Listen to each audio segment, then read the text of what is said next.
할렐루야! 2020년 한인연합감리교 사순절 특별 새벽 연합집회 모이세에 참석하신 여러분들을 환영합니다. 3월 10일 말씀을 전할 체릴제일교회 김유령 목사입니다. 이 아침의 시간이 은혜의 시간이 되기를 축복하면서 먼저 말씀 읽고 또 잠시 기도하겠습니다. 오늘 말씀은 출애굽기 13장 17절부터 22절의 말씀입니다. 출애굽기 13장 17절부터 22절의 말씀입니다. 바로가 백성을 보낸 후에 블레셋 사람의 땅의 길은 가까울지라도 하나님이 그들을 그 길로 인도하지 아니하셨으니 이는 하나님이 말씀하시기를 이 백성이 전쟁을 하게 되면 마음을 돌이켜 애굽으로 돌아갈까 하셨습니다. 그러므로 하나님이 홍해의 광야 길로 돌려 백성을 인도하심에 이스라엘 자손이 애굽 땅에서 대열을 지어 나올 때에 모세가 요셉의 유고를 가졌으니 이는 요셉이 이스라엘 자손으로 단단히 맹세하게 하여 이르기를 하나님이 반드시 너희를 찾아오시리니 너희는 내 유고를 여기서 가지고 나가라 하였음이더라. 그들이 숫곳을 떠나서 광야 끝 에담의 장막을 치니 여호와께서 그들 앞에 가시며 낮에는 구름 기둥으로 그들의 길을 인도하시고 밤에는 불기둥을 그들에게 비추사 낮이나 밤이나 진행하게 하시니 낮에는 구름 기둥 밤에는 불기둥이 백성 앞에서 떠나지 아니하니라. 아멘. 우리 잠시 기도하겠습니다. 하나님 아버지, 말씀을 받습니다. 이 말씀이 운동력을 가져 우리의 삶을 바꾸는 레마의 말씀이 되어질 수 있도록 살아 운동력을 가지는 말씀이 될 수 있도록 이 시간 성령으로 우리의 마음을 조명하시고 하나님의 말씀으로 받고 살아 운동력 가진 그 말씀이 내 삶에서 체험될 수 있도록 주께서 인도하여 주시옵소서. 이 모든 말씀 우리 구주 예수님의 이름으로 기도드렸습니다. 아멘. 사랑하는 성도 여러분, 여러분들이 잘 아시는 것처럼 출애굽은 이스라엘이 국가가 되어지는 진정한 출발점입니다. 그리고 동시에 아브라함과 야곱에게 주셨던 그 약속이 성취되는 하나님의 역사이자 이스라엘을 인도하신 것인 그 증거입니다. 이 출애굽기의 전 과정은 하나님의 강권하신 은혜이며 구원의 이야기입니다. 왜냐하면 이스라엘이 애굽으로부터 자유를 얻기 위해서 또 벗어나기 위해서 그 백성이 한 것은 아무것도 없어요. 항쟁을 한 것도 아니고 그들의 목소리를 높인 것도 아닙니다. 그저 하나님께서 모세를 선택하시고 그들을 사용하셔서 이 백성을 애굽에서 탈출하게 자유를 얻게 하셨다는 거예요. 그래서 하나님께서 10가지 재앙을 애굽 왕 바로에게 주셔서 그가 이제 할 수 없어서 그것을 승인한 것이 아니겠습니까? 바로의 왕이 하나님의 역사하심에 굴복하여서 자기의 노예를 보내는 승인을 어쩔 수 없이 해준 것입니다라는 거예요. 그래서 출애굽의 시작은 하나님의 인도하심이라는 거예요. 그래서 오늘 그 말씀, 그 시작과 끝이 모두 하나님에 의해서 인도하심을 받았다라는 거예요. 그래서 제가 제목을 그렇게 드렸던 것입니다. 시작과 끝을 인도하시는 하나님. 사랑하는 성도 여러분, 우리를 인도하시는 하나님은 우리가 무엇을 잘하고 성취했기 때문에 우리를 구원의 길로 이끌어 주시는 것이 아닙니다. 그냥 무조건적인 하나님의 사랑이며 은혜라는 것이에요. 그리고 하나님께서 스스로 말씀하신 그 말씀을 지키시는, 그 약속을 지키시는 것이라는 것을 꼭 이해해야 합니다. 많은 사람들이 하나님께서 약속을 지키셨다면 왜 이스라엘 자손들이 애굽의 노예가 되었어야 합니까? 라는 질문을 할 수 있어요. 하나님께서 약속을 지키셨다라고 하면 애굽의 노예가 되지 말았어야 한다라는 분들이 계시죠. 그런데 여러분, 하나님께서 아무것도 하시지 않아서가 아니라 사람이 악해서 애굽의 왕이 악을 행한 것이에요. 요셉을 알지 못하는 왕으로 이제 바뀌었을 때 이스라엘 백성의 자유와 권리를 빼앗아서 종으로 삼았다라는 것이에요. 이것이 하나님 앞에 죄를 진 것이죠.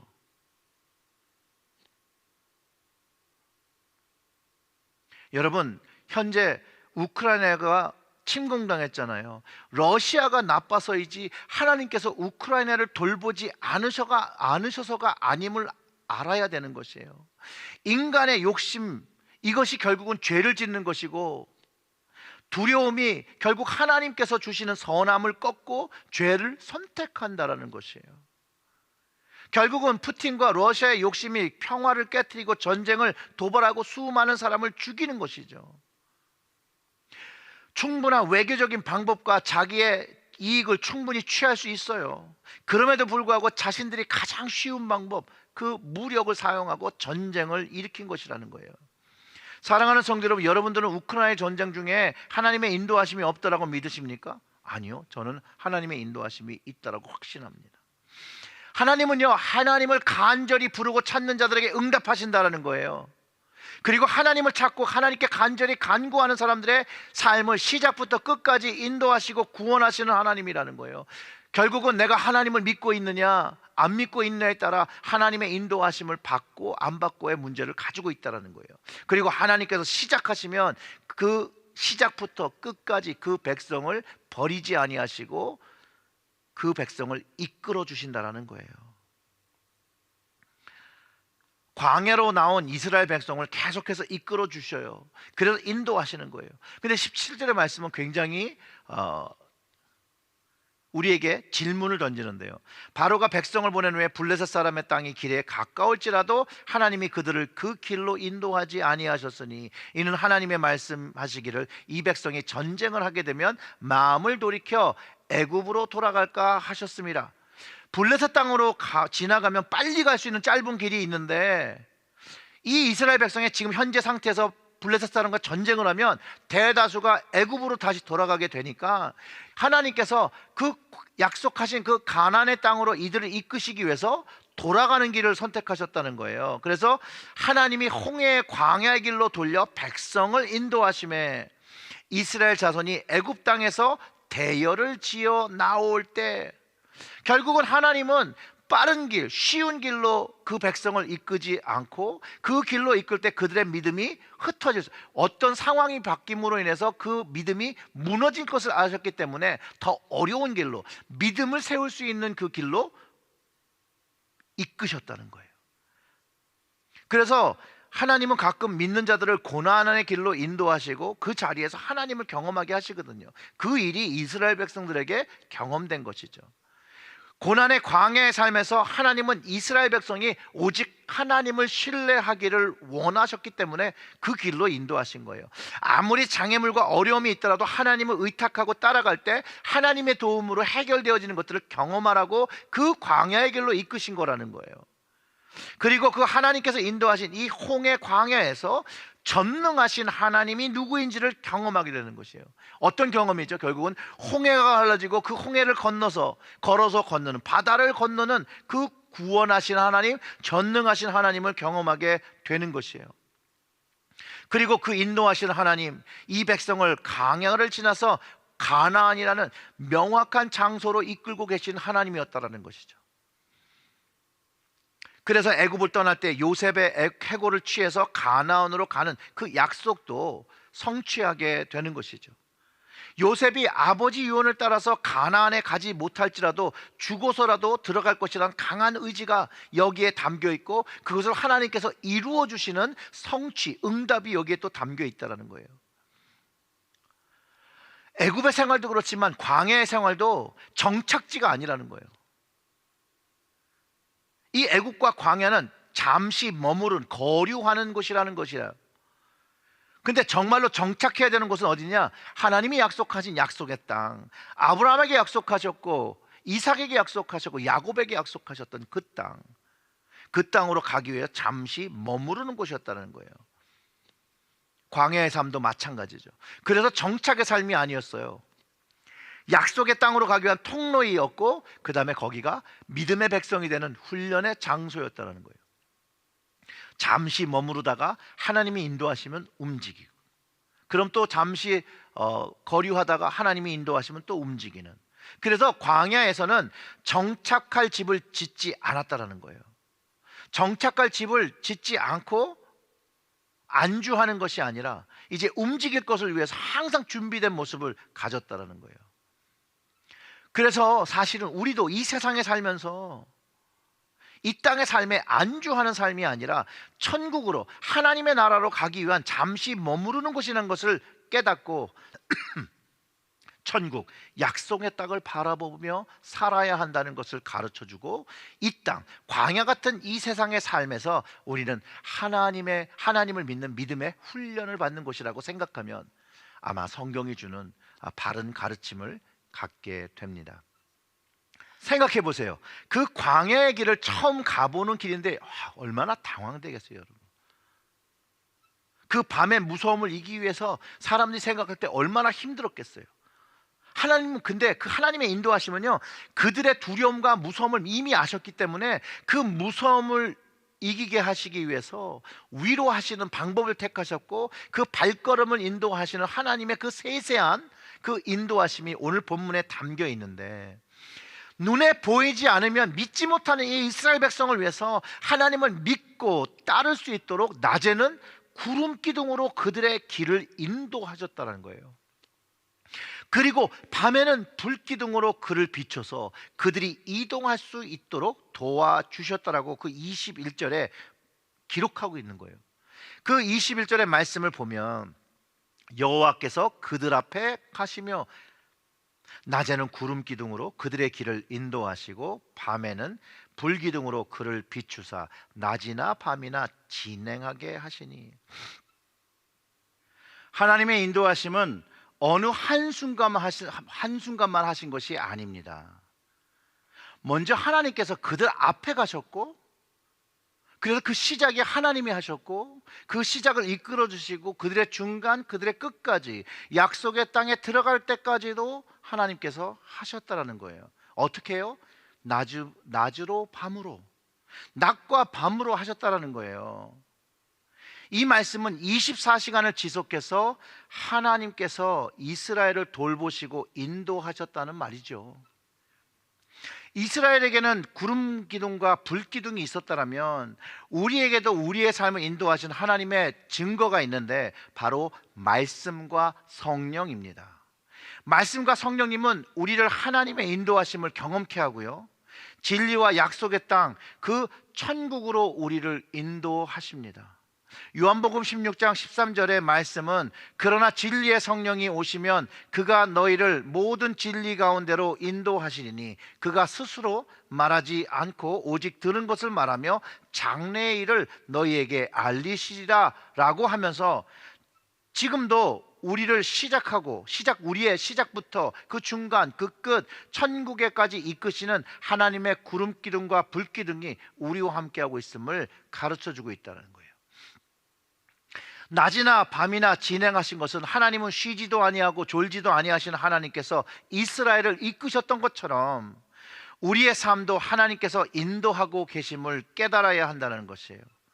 사랑하는 성도 여러분, 하나님의 인도하심을 받는 이스라엘과 우리, 그 누구도 해할 수 없습니다.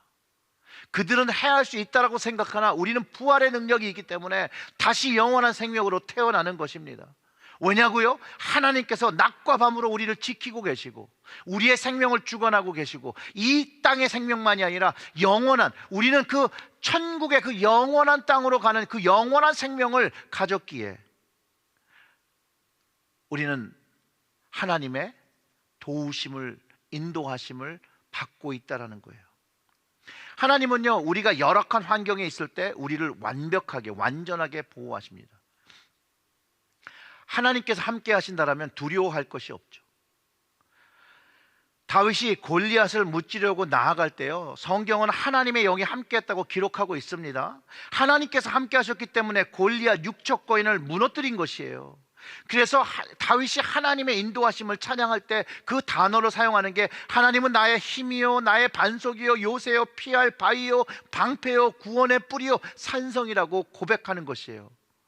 이게 하나님의 인도하시는, 그 시작부터 끝까지 인도하시는 하나님을 경험했고 그 하나님을 믿었다라는 것이죠. 또 바벨론, 메대, 바사의 격변의 역사 속에서 하나님의 인도하심을 받은 그 다니엘을 한번 기억해 보세요. 그는 믿음으로 하나님을 신뢰하고 따랐을 때 그가 하나님의 인도하심, 그 나라가 3번 바뀔 동안에 하나님의 인도하심을 받아 믿음을 지킬 수 있었다라는 것이에요. 하나님은 그 사랑하는 자녀를 결코 떠나지 않는다는 사실을 여러분 기억하시기 바랍니다. 마치 이스라엘 떠나지 않았던 그 구름 기둥과 불 기둥과 같습니다. 이 사실을 믿는다면 우리는 두려워할 필요가 없는 것이죠. 우리의 시작과 끝을 인도하시는 하나님을 믿는데 두려워할 필요가 없는 것이죠. 하나님께서 늘 계시고 우리의 곁을 지켜주고 계시는데 우리가 두려워하고 힘들어하는 것은 하나님을 바라보지 못하고 나의 연약함을 바라볼 때 내 문제와 내 생각에 갇혀서 자꾸 좌절하고 무너지는 것이라는 거예요. 전능하신 하나님을 바라볼 때입니다. 이스라엘과 함께 하셨던 그 하나님, 구름기둥과 불기둥과 함께 하시며 그 자리를 먼저 가시며 이끌어 주셨던 그 하나님, 그 하나님을 알았음에도 이스라엘이요 불평했어요. 두려워하고 원망했던 시간이 그 광야의 시간에 분명히 있었다라는 거예요. 바로의 그 애굽의 군대가 쫓아올 때 구름기둥과 불기둥을 보지 못하고 쫓아오는 군대를 보니까 무섭고 두렵고 불평하며 원망했다라는 것이에요. 이런 어리석음 때문에 결국 광야의 삶에서 가나안으로 들어갈 때 이스라엘이 가졌던 이 불신앙의 태도 때문에 결국은 1세대들이, 광야 1세들이 다 가나안으로 들어가지 못하고 제2세대 여호수아와 갈렙 외에는 들어가지 못하게 되는 것이었어요. 그 시작부터 끝까지 인도하시는 하나님을 신뢰할 때 어려운 상황이 닥쳐도 그 불평과 원망하지 않으며 하나님을 바라볼 때 험준한 광야 같은 삶을 살지라도 평안과 만족과 감사를 누릴 수 있는, 감사를 누리며 살 수 있는 그 일체의 비결을 배우게 된다는 것이에요. 그 일체의 비결은 시작부터 끝까지 인도하시는 하나님이 내 아버지라는 것이에요. 사랑하는 성도 여러분, 우리 하나님께서 나의 주님과 나의 하나님 되신 그때부터 하늘나라에 이르는 날까지 우리의 삶을 이끌어주고 계십니다. 우리의 앞에 먼저 가시고 우리에게 성령과 말씀을 주셔서 우리를 지켜주시고 이끌어주고 계십니다. 물론 그 중에 우리의 삶도 광야같이 험난한 인생의 시간을 보낼 수 있겠지만 그때 우리의 시작과 끝을 인도하신 하나님을 바라보고 신뢰하면 하나님의 구원의 손길을 경험하게 된다는 것이에요. 그리고 우리들의 인생의 시작과 끝이 되시는 하나님께서 낮과 밤으로 말씀과 성령으로 우리의 가정을, 여러분들의 가정을 눈동자와 같이 지키실 것을 믿고 그 믿음의 여정을 걸어가시기를 주님의 이름으로 축원합니다. 아멘. 우리 다 같이 기도하겠습니다. 하나님 아버지 감사합니다. 주님께서 이 말씀 주셨으니 오늘 그 말씀을 우리 심령에 담고 시작부터 끝까지 나를 인도하신 하나님께 맡기고 그 인도하시는 하나님의 은혜와 사랑을 경험할 수 있도록 친히 우리의 삶을 간섭하여 주시옵소서. 이 모든 말씀 예수님의 이름으로 기도드렸습니다. 아멘.